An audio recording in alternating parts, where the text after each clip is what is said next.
এ দাদা আমার প্রচুর খিদে পেয়েছে, চল কিছু একটা বানিয়ে দে। ঠিক আছে চল, তাহলে তোকে আজকে মুড়ি মাখা বানিয়ে দিই। প্রথমে নিলাম মুড়ি, তারপরে পেঁয়াজটা ভালো করে কেটে নেব। পেঁয়াজটা কাটা হয়ে গেলে তারপর লঙ্কাগুলো কেটে নেব। পেঁয়াজ লঙ্কা কাটা হয়ে গেলে ধনে পাতাগুলো কেটে নেব।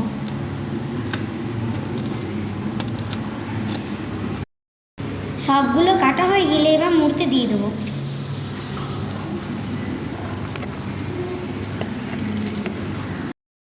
মুড়তে দিয়ে দেওয়ার পর আমের আচারে তেল নিয়ে দেবো। মাখানোর জন্য অন্য জায়গায় ভরে নেব। সব ঢালা হয়ে গেলে দাদা এবার মাখিয়ে নেবে।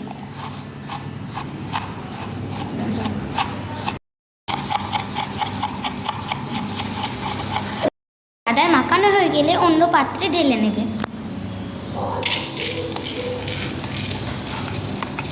চানাচুরটা ছিটিয়ে দেওয়ার পর আমি এবার টেস্ট করে দেখব।